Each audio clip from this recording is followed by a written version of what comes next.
If you're watching this video, then my guess is that you wonder if you may be spiritual bypassing in some areas of your life, or you know someone else that's doing this and you want a video that you can send them.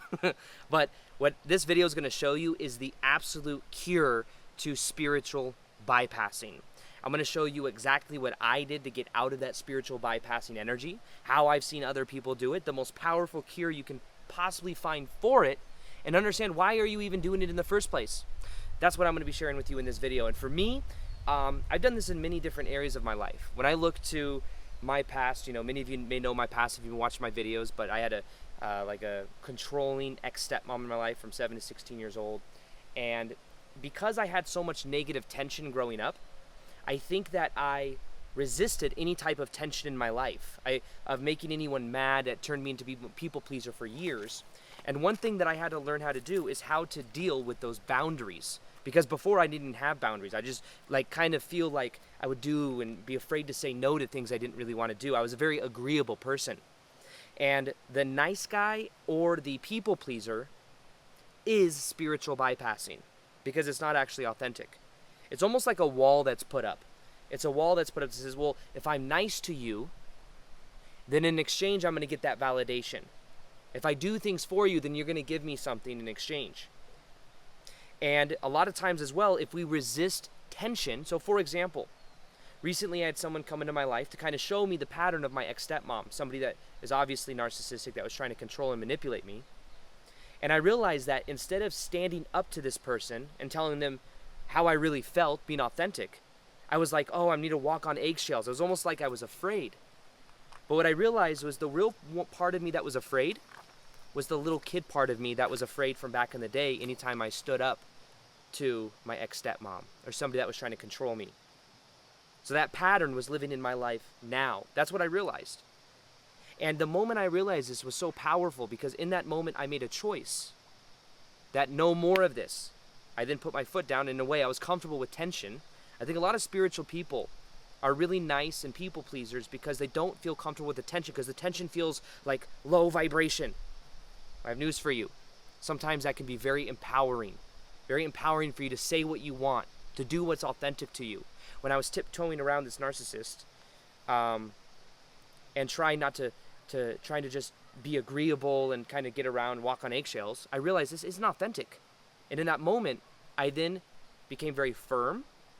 And since then, I haven't had to deal with it. You know, when you complete a pattern, you no longer have to repeat the pattern. So there's different areas of our life where there may be this spiritual bypassing. It may not just be the nice guy or the people pleaser mentality. It could be something else. It could be, I know when a lot of people go through a spiritual awakening, this also happened to me. What happened is you go through it and all you want to do is focus on the positive things. It's almost like, you ever see Hello Kitty in that of the Lego movie? It's like this really positive, like, I'm so happy. But it's like, I'm so happy. But it's like you're about to explode because there's actually this like resentment or this repressed energy on the inside. Sometimes what people can do is like they're focused like, I'm just going to think a better thought. I don't want to go into this shadow. I'm going to think a better thought. The problem with that is that if you don't go into the shadow and you don't feel it, you don't actually heal it. It just keeps repressing up energy. So something that I had to learn is how to actually lean into the shadow. Let it be okay. For a long time, I was afraid to go into that. The paradox is that when you go into the shadow that you're normally afraid to go into, you then begin to heal it. When you feel it, you heal it. So the key is understanding that it's okay to step into the shadow. You know, I got angry with myself when I realized this like people-pleasing mentality of walking around eggshells around people that were like my ex-stepmom that were trying to manipulate me. Me trying to just kind of dodge it and like be nice and then ignore them, which if they see that, here's the thing with narcissists and people that try to control you. If they see that they can continue to control you and you're going to continue to be nice, they will continue to do that over and over again because they see it's working.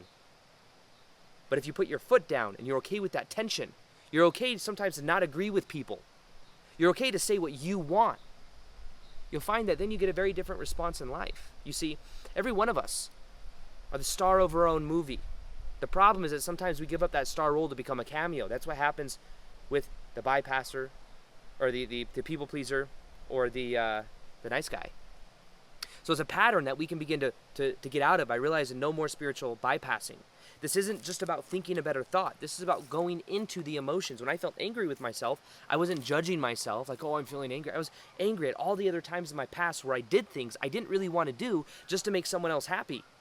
Even ex-girlfriends, I could see it. It's like stuff I really wanted to do or something I really wanted to say that I held back from for that lack of not wanting to be around tension.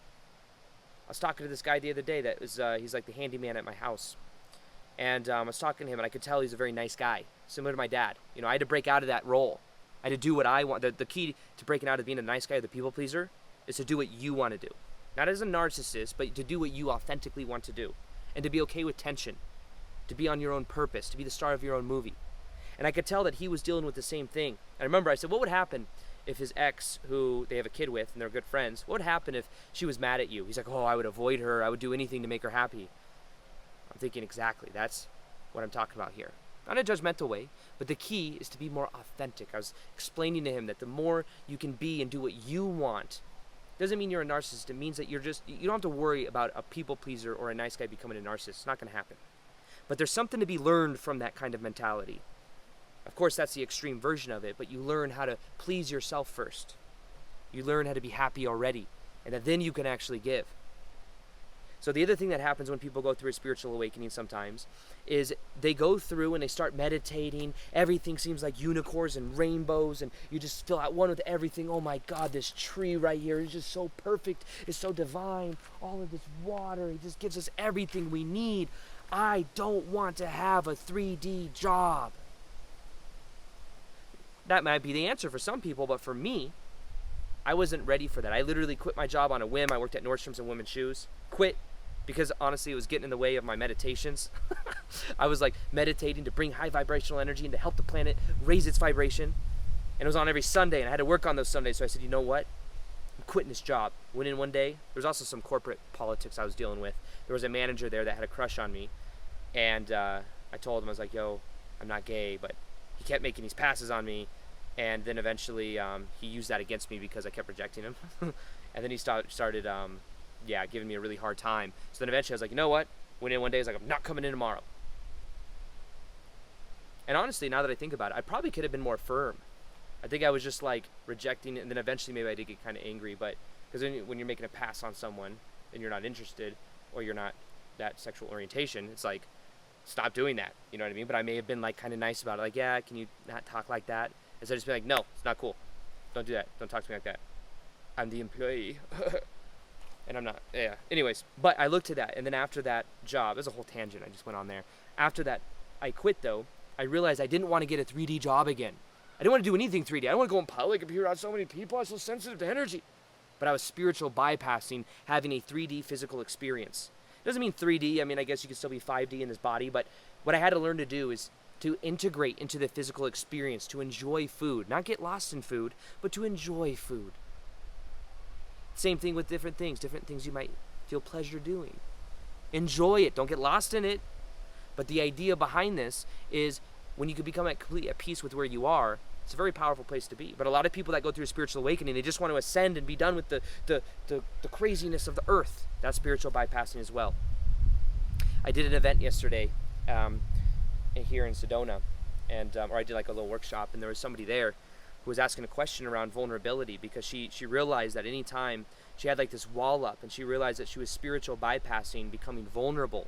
And I asked her, I said, what happened when you were a kid, when you were showing your emotion? She's like, well, my sister, I had to be the brave one for because she was very passive. So I didn't develop a wall. She developed her own wall. And then she was spiritual bypassing anything to do with intimacy and being vulnerable. So that's something, you can get one of Brene Brown's books, talks about the power of vulnerability, but it's leaning into the shadow. So what is the cure to spiritual bypassing? It is utter authenticity. Authenticity. It's doing and being how you prefer to be. The nice guy, the people pleaser. The way that you solve that is you do what you want to do. The funny thing is that when you're doing especially if you're a guy, if you're doing what you want to do, you will be more attractive to other people. You can still listen to someone else and but you're doing it because you want to, not because you have to. You're trying to gain validation.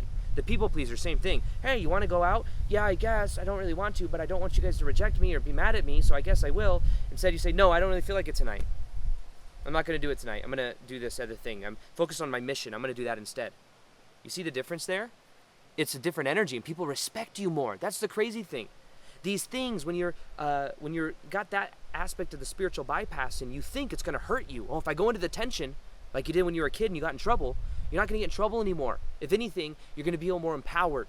Since then, I feel so much more powerful. I realize that I could be this way, this powerful, and have this gravity in many areas of my life. Whether that be dating, friendships, I don't have to be a people pleaser. You know, it's something I've been unraveling the onion with for like the last year, but I feel so much more powerful now.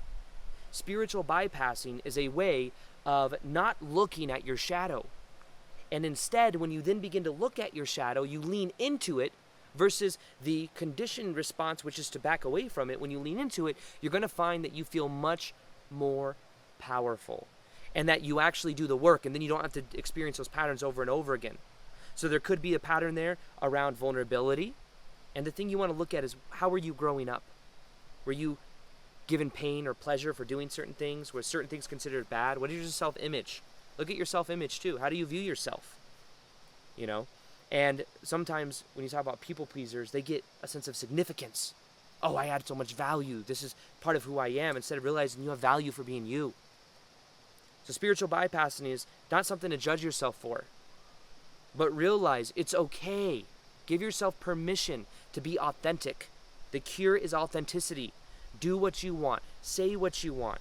For me to say and to tell someone no, to be okay in that tension, that's more authentic.